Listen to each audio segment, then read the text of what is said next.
Fala, nação! Sejam muito bem-vindos ao Espaço Rubro-Negro, seu melhor canal de notícias do Flamengo. Antes de começar o vídeo, peço que vocês mostrem a força da nação deixando o like, comentando e se inscrevendo no canal para que esse vídeo chegue a mais torcedores do Mengão. Agora, vamos para o vídeo. Contra o Barcelona de Guayaquil, lá em Guayaquil. E que mesmo assim, o time considerado ideal, né? Porque o Davi Luiz ainda não engrenou. Ainda saiu daquele jogo, o Davi Luiz ele saiu com 29 do primeiro tempo. Mas então assim, eu tô com o Pascoal. Eu tô com o Pascoal, assim, o Renato faz parte, né? Faz parte do grupo, ele também erra, ele também contribui, né? Ele também participa da derrota, mas num jogo, mais um jogo que você tem tantos desfalques, que você olha para o banco, você não tem tantas mexidas até para mudar ofensivamente o time.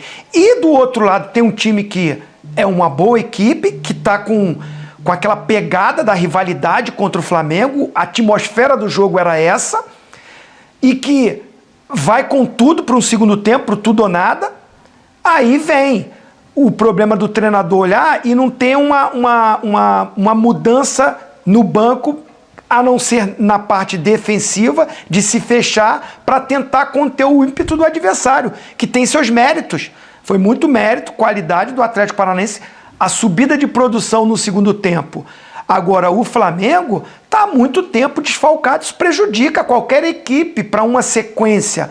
É muito difícil você jogar 5, 6, 7, 8 jogos, sempre com muitas dificuldades para escalar o time e ainda perde no jogo. O Vitinho, que fazia um jogo razoável para bom, sai com contusão, teve que mexer nesse sistema. Aí muita gente vai falar, mas trouxe o Andrés para uma posição que ele não rende. O Andrés já não vinha jogando bem como segundo no jogo. Ele fez um jogo razoável.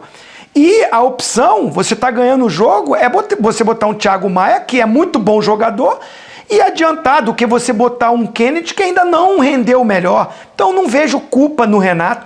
A única coisa que eu falaria, de repente ele poderia ter colocado o terceiro zagueiro até antes, para fazer uma linha de 5, fazer o 5-4-1, só o Gabriel Barbosa mais à frente, para tentar conter os lados, porque o Nicão ganhou todas as jogadas pelo lado direito, com a subida do Marcinho, né? E o Abner, quando ele colocou o Pedrinho, o treinador Alberto, ele adiantou o Abner, tirou o terceiro zagueiro, colocou o Pedrinho na lateral, para ser também uma força pelo lado. Nessa hora, o Renato demorou um pouquinho para botar os dois laterais, para bater ali e marcar. Contribuiu, né? Demorou de fazer essa mexida, mas ofensivamente ele não tinha tantas opções. Acho que um resultado justo, você empatar fora de casa contra um time que estava com as suas peças à disposição, Alberto, com a pressão da arena, que é forte. E o Flamengo é que você empatou no final com a falha do goleiro. E aí fica aquele sabor ruim. Mas não é um resultado horrível com o time que o Flamengo foi, né? Com as opções que o Flamengo foi no jogo. E faltam 26 dias, hein, minha gente, para a final da Libertadores da América. Palmeiras e Flamengo, a maior final brasileira da história da Libertadores. Olha aqui, o Tássio Stavali. Vou rolar a bola para você, presidente Mauro Naves. E já as entrevistas lá, Renato vai falar, Valentim vai falar. O Tássio Stavali está dizendo o seguinte, olha, o Renato poderia ter tirado o Isla mais cedo e colocado o Mateuzinho, deixado o Andrés de volante porque rende mais. Teria a opção de colocar o Kennedy em vez de colocar o Thiago Maia. Ele erra em insistir com o Andrés na frente e não percebe que o Isla não tem condições de jogar no segundo tempo. É a opinião aqui do nosso telespectador, que eu jogo na mesa para a galera debater. Vai, presidente! A galera está animada aqui, presidente. Depois que acaba, o resultado, é como o Zinho disse, né? Uma frustração enorme, abriu 2-0, aí se fosse lá, empatasse normalmente, e olha que foi difícil, hein? Na Copa do Brasil foi o contrário, né? Vamos nos lembrar que o Pedro empatou lá no finalzinho. Sim, de pênalti. Foi o contrário. Quem ficou frustrado lá foi o Atlético Paranaense. Exatamente. Foi e também foi no minutinho final lá no pênalti. Então, assim, frustra. Nesse caso hoje, ainda com 2-0, Gabigol desencantou. Quem sabe ele faz mais um no segundo tempo, faz o 100º. Então, assim, havia uma tranquilidade quando termina o primeiro tempo a forma que foi o jogo e o placar que estava até aquele momento. Então era para se acreditar que o Flamengo ia ganhar. Não aconteceu, leva o empate aí no final, o torcedor vai ficar irado. Mas o Zinho falava, e você falou mesmo, né? Esse grande elenco, você vê como ele está destroçado. Você já tinha, saindo como titular, o Vitinho, que já não é um titular. O Michael, que a gente precisa decidir se vai ser o titular ou não. Mas hoje o Michael é titular. Acho que ele está virando titular. Vamos ver se a Libertadores fosse hoje, tivesse Arrascaeta, Everton Ribeiro, Gabigol e Bruno Henrique, seria jogar. Tempo, não, eu sei. A gente discutiu aqui ontem, tem que dar um jeito de colocá-lo, só não sabemos quem vai sair, se é o Everton Ribeiro, se é o Andréas. Mas eu estou dizendo, o time já começa com dois que... O Vitinho não é, o Michael não é. Aí as opções de ataque. Sim. Kennedy, Pires da Mota e Vitor Gabriel. Pires da Mota é volante, né? Aquele marcador, né? Que é o Thiago, ele pôs o Thiago, né? Aí ele pôs o Thiago. Realmente, aí de ataque era o Kennedy e o Vitor Gabriel. Que é pouco. É são pouco. As opções de ataque. E aí ele já estava ganhando o jogo. Se ele estivesse perdendo, ele poria, como o torcedor está pedindo aí, nosso amigo aí. Esse não tem apelido, não, porque seus amigos aí tu tem um apelido e tal. Não, os amigos aqui. Um monte deles. Rapaz, nenhum deles, os amigos famosos aqui, nenhum deles mandou mensagem ainda hoje. Mas vamos ver. Ih, rapaz, eu perdi aqui porque, graças a Deus, são muitas mensagens. Mas o recado. Mas enfim, então, aqui. o recado foi dado. Aí ele queria o Kennedy. Ok. Mas, pô, tô ganhando o jogo. Eu vou fechar mesmo. Eu pus o Thiago, aí põe o Bruno, aí pôs lá Rodinei e Mateuzinho tudo de uma vez, do lado, para ver se saía. Enfim, aí teve até uma pressãozinha do Flamengo também, né? Depois que ele faz as substituições, o Flamengo deu uma respirada. Melhorou um pouquinho. 5 minutinhos, foi ali tentar fazer alguma coisa, mas é óbvio que era o Atlético que estava querendo. Agora, se você olha o banco que tinha o Cuca no jogo contra o Flamengo... Sim. E aí também estava perdendo e começou por todo mundo, mas é outra qualidade naquele momento. Porque ele não tem ninguém machucado. Máxima. Ele não tinha ninguém machucado. E aí é diferente. O Renato não tinha o que fazer. Estou ganhando o jogo, eu vou pôr o Kennedy para quê? Eu vou botar os caras para trancar mesmo. O Ferrolho lá, que joga chave fora, a tática do morcego é tudo pendurado na trave. Ou então é a tática do chaveiro. Tranca tudo e joga a chave fora. Porque na última vez lá foi o contrário. Foi o Flamengo que foi lá no finalzinho arrumar aquele 2-2. As ausências... Hoje, lembrando aqui de cabeça, Pedro se recuperando de lesão no joelho, Diego e Felipe Luiz machucados, também se recuperando, Arrascaeta machucado, se recuperando, zagueiros. Davi Luiz ficou de fora porque está em fase final de recuperação e volta sexta-feira contra o Atlético Goianiense, Bruno Henrique suspenso. E tem mais um que nesse momento está fugindo. E Rodrigo Caio. Ou seja, são ausências realmente muito pesadas. Mas ele voltou. O Flamengo empatou, mas ele, o príncipe rubro-negro, voltou a marcar depois de 9 jogos. Números de Gabigol. Rapaz, o segundo gol dele, tudo bem que o Santos falou, mas foi um golaço, hein? Que categoria que ele fez ali, ó. Último gol pré-jejum, Santos 0, Flamengo 4, ele fez 3 gols naquele dia. De lá pra cá, 66 dias, 9 jogos completos, 748 minutos, 24 finalizações. Aos 17 do primeiro tempo, acabou o jejum do Gabigol, que fez os 2 gols do Flamengo. Ele está a 1 gol de chegar à marca histórica de 100 gols com a camisa do Flamengo. A qualquer momento, Renato vai aparecer na tela da ESPN Brasil e nós vamos ouvir aqui o treinador, hein? Gabi foi responsável por metade dos chutes certos do Flamengo no empate contra o Furacão. Ele participou bastante do jogo, 3 finalizações. Depois aí, Renatão, hein? Renatão no telão. Boa noite, Renato. Tudo. O VAR, Fala, voltando Renato. a apitar o jogo, Bruno Henrique, mesmo de casa, postou no Twitter que se fosse ele, seria expulso. Agora, como explicar Rodinei na ponta, tendo Kennedy no banco? E para que colocar 3 zagueiros e 3 volantes, se o Flamengo, no primeiro tempo, jogando ofensivo, ditou o ritmo do jogo? Bom, é muito simples, né? É o que eu falo. As pessoas têm todo o direito de perguntar, mas não têm as informações nossas aqui dentro. O Kennedy, por exemplo, viajou com o tornozelo inchado. Ele havia machucado ontem no treino. E durante o intervalo do jogo, no momento que ele estava aquecendo, ele avisou a comissão técnica que não tinha as mínimas condições de entrar em campo, porque o tornozelo dele estava inchado e estava bastante dolorido. Então, não sei se vocês viram na televisão que quando começou o segundo tempo ele tirou a chuteira e começou a fazer o tratamento. Então o Kennedy, eu não tinha o Kennedy no banco. E as opções eram o Rodinei, sim, por um lado, O Michel, no final do jogo, ele cansou e eu tinha o Vitor Luiz que joga no lugar do Gabriel. Então essas eram as minhas opções. Quando eu fiz essas trocas basicamente iguais contra o Atlético que nós ganhamos, foi tudo bem. Eu acho que o mais importante de tudo, independente se nós estávamos com 3 volantes, 3 zagueiros, eram as opções que eu tinha. E no momento que eu fiz essas trocas, estavam faltando 3, 4 minutos do jogo. Que nós não podíamos ter deixado tomar aquele gol, praticamente no último lance do jogo, faltando 1 minuto. Então, infelizmente, a gente tem muita gente de fora, voltando de lesões, jogadores suspensos. Então, eu optei por isso, porque eram as opções que eu tinha hoje no banco. Pergunta de Rafael Melo, do canal Rafa Melo. Renato, no primeiro tempo, o Flamengo teve um bom desempenho saindo em velocidade e aproveitando os espaços que o Atlético dava. Já no segundo, passou todo o tempo acuado e com muita dificuldade de levar perigo, fora uma postura assustada que ficou nítida. Por que essa mudança de comportamento tão grande de um tempo para o outro? Não foi ordem. A equipe tanto é que voltou a mesma para o segundo tempo.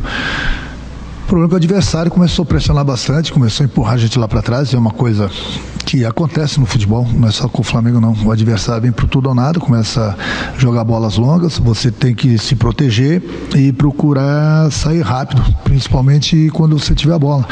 Tentamos isso algumas vezes, infelizmente não foi possível. Continuamos tomando a pressão, infelizmente tomamos um gol. E depois, no momento, volta a repetir das substituições, praticamente a bola não podia nem chegar mais próximo da nossa área. Faltando 2 minutos, e infelizmente tomamos um gol de bola parada. Pergunta do Mauro Santana, do canal do Mauro Santana. Ainda há chance para o Flamengo no Brasileirão? Enquanto houver a chance, o Flamengo vai brigar. De hoje para amanhã, nós diminuímos mais um ponto em relação ao Atlético. O Atlético tem o jogo dele amanhã, depois nós temos nossos jogos atrasados. Tem muita coisa ainda para acontecer no Brasileiro. E eu continuo acreditando muito no Brasileiro, da mesma forma que o meu grupo está acreditando. Pergunta do Sidão Marinho, da Litoral News. Renato, é normal uma equipe apresentar apagões durante os jogos de maneira frequente? Não são maneiras frequentes, não. Os apagões acontecem em qualquer equipe. Não é só no Flamengo, não. A gente também precisa dar méritos pro adversário, que pressionou bastante, buscou espaço. Tem um time bastante entrosado, praticamente a equipe joga sempre a mesma, juntos, então tem entrosamento, principalmente nas bolas aéreas, nas bolas longas. Tem que dar os méritos para eles também. Eu não levo em consideração que deu apagão no time do Flamengo. O time do Flamengo brigou, lutou durante os 90 minutos. Pergunta do Gustavo, do canal Gustavo Henrique dando choque. Renato, de quem é a responsabilidade do empate? Da arbitragem ou do time? Não, se eu for falar aqui da arbitragem, tem 2 coisas. As pessoas, uma que eu não gosto de falar de arbitragem. Outras pessoas vão falar que é desculpa. Mas hoje a arbitragem passou dos limites. Hoje ela passou dos limites. Na expulsão do jogador, o Kaiser, ele devia ter sido expulso. Foi uma agressão por cima e por baixo. Tanto é que o juiz o expulsou na hora. Aí mais uma vez, o VAR entrou em ação. Porque quando eu falo que o VAR que apita o jogo, ninguém acredita. Aí tinha que fazer essa pergunta para o árbitro do vídeo. E ao mesmo tempo o árbitro do jogo. Mas eles não dão entrevista, eles vão embora. Na próxima rodada, eles vão estar trabalhando de novo. Nós que trabalhamos aí arduamente, diariamente, para buscar o resultado, nós somos os criticados. Então a pergunta que eu gostaria de fazer para o Gaciba e para os árbitros, no próximo jogo, meu jogador pode dar soco então. Meu jogador vai poder agredir. Pode olhar no VAR, ele deu um soco. Não, mas não precisa ser expulso, não sangrou. Não quebrou os dentes do adversário. O que precisa fazer para ser expulso? Essa é a pergunta que você tem que fazer para a arbitragem. Essas perguntas tem que fazer para o Gaciba. Não é possível. Está ali o lance. Agressão. Por muito menos uma agressão, o jogador tem que ser expulso. E o jogador que foi expulso e voltou, foi o que fez o primeiro gol. E fica por isso mesmo. Nós chegamos ao ponto do VAR não deixar expulsar o cara que agrediu. Mas amanhã vão estar lá os entendidos falando que eu estou dando desculpa. E esses mesmos, amanhã depois, se um jogador meu agrediu o adversário, por muito menos, e for expulso, eles vão falar que foi expulso justamente. O futebol brasileiro, ou ele muda, ou ele está acabando. Eu sempre fui a favor do VAR. O VAR é uma ferramenta que é impossível você errar. Então, para você ver o quantas pessoas estão trabalhando no VAR incompetentes. Porque não é possível, não estou falando só do jogo do Flamengo, não é possível você ter todo o lance, de todos os ângulos, e você conseguir errar. Não é possível. Não é possível. Sinceramente, não é possível. Ou se muda isso, ou o VAR vai continuar apitando o jogo. Eu gostaria de saber o árbitro do VAR hoje, num próximo jogo, se ele estiver apitando e tiver uma agressão dessa dentro do campo, você não vai expulsar o jogador. Eu gostaria de saber isso. Já que nós chegamos a um ponto de termos agressões no futebol permitidas, mas amanhã eu volto a repetir, vão ter desentendidos. Não foi justamente, não tinha que ser expulso. E assim vai o futebol brasileiro. O que eu vou fazer? Vou ficar nadando contra a maré, ficar dando soco em ponta de faca? Eu sou um treinador, eu tenho que treinar minha equipe, mas está demais. Hoje realmente foi demais. Sinceramente, se eu visse um lance desse em qualquer jogo, em qualquer partida de outras duas equipes, eu não teria que nem ir no VAR. Eu vi agressão, tem que expulsar na hora. E aí vai no VAR e volta atrás. Bom, realmente, então, a partir de agora, pode ter agressão no futebol. Pode ter agressão. Se não sangrar e não quebrar nada, segue o jogo. Pelo menos foi o recado que eles mandaram hoje pra gente, né? Que pode ter agressão no futebol. Mas amanhã, volto a repetir, as pessoas vão falar que eu estou dando desculpa. Não estou dando desculpa, não. Eu tenho minha parcela, nós temos a nossa parcela pelo empate, sim. Mas, se ele tivesse sido expulso, né? A história seria bem diferente no jogo. Última pergunta da coletiva de imprensa é do Guilherme, da Rádio Bangu. Renato, o que explica a queda de rendimento do time no segundo tempo? É uma coisa que acontece, já falei em qualquer equipe. Principalmente, essa pergunta que as pessoas têm que levar em consideração, que eu não aguento mais responder, as pessoas têm que começar, né, olhar o futebol também. O Flamengo vem jogando a cada 3 dias. Os jogadores são seres humanos. Eles cansam, eles não param. Tem que treinar, viajar e jogar. Treinar, viajar e jogar. Sempre uma decisão. Sempre gente machucada, sempre gente suspensa. As opções vão diminuindo. E o jogador, ele é um ser humano. Ele cansa. Eu vejo equipes disputando uma competição só, com vários jogadores no departamento médico. Disputando uma competição só. O Flamengo até ontem está disputando 3 competições. O Flamengo não para. A cada 3 dias é uma decisão. Aí me perguntaram na última coletiva, esse mês de novembro o Flamengo vai jogar a cada 3 dias. O Flamengo vem jogando de domingo a domingo? O Flamengo vem jogando assim há 3 meses e até o final do ano vai continuar jogando assim. Mas as pessoas não querem saber se está machucado, se está suspenso, se o jogador não é humano não, se ele cansou ou não. As pessoas só querem saber do resultado. E o resultado hoje, apesar de, infelizmente, a gente ter cedido empate no final do jogo, o Flamengo continua bem vivo ainda no Campeonato Brasileiro. Fim da coletiva de imprensa do técnico Renato. Coletiva forte do Renato, e nós vamos entrar aqui em vários temas. Começando pelo Zinho. Ô Zinho, o Flamengo realmente foi prejudicado no lance do Renato Kaiser, que foi expulso, mas depois o árbitro foi chamado ao VAR, ao monitor, olhou e tirou o cartão vermelho e deu o amarelo. Houve um prejuízo ali para o Flamengo? Sim ou não? Sim. Para mim é assim. O Renato Kaiser estava muito pilhado, deu para ver isso o jogo todo, né, discutindo a todo momento, dando entradas mais fortes. Eu conheço muito o Renato Kaiser, até me estranhou, porque ele trabalhou comigo no Vasco, né? Pode ser essa rivalidade já, porque ele é criado nas categorias de base do Vasco. Mas, enfim, estava muito pilhado, tanto é que foi chamada a atenção no vestiário, né? Voltou mais calmo, tranquilo, que ele é bom jogador. Né? Um cara que sabe fazer gol e fez. Agora, ele agrediu.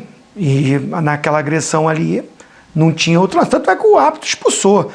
E nesse ponto eu concordo com o Renato. aí o VAR não tem que se meter nisso, né? Já é uma decisão ali de campo, do juiz, estava perto do lance, viu e está acompanhando o que está acontecendo no jogo, né? Então, por isso que eu falei, foi uma das piores arbitragens que eu vi no campeonato, porque foi um conjunto, VAR e o árbitro. Tanto é que anular um gol legítimo do Atlético Paranaense, né? Outra besteirada que já ia se fazer no jogo, né? Foi ridículo, né? Não precisava de VAR, não precisava de nada ali. O Bandeirinha levanta ali e até dizem que é um ótimo, né? Bandeirinha, que bom, mas ele ia falhando num lance facílimo, né? O próprio Isla estava dando condição, porque ele que participava do lance ali. Então eu acho que sim, prejudicou nesse lance e ainda para culminar tudo. Gostou do vídeo? Não se esqueça de dar like, se inscrever e comentar. Valeu, nação!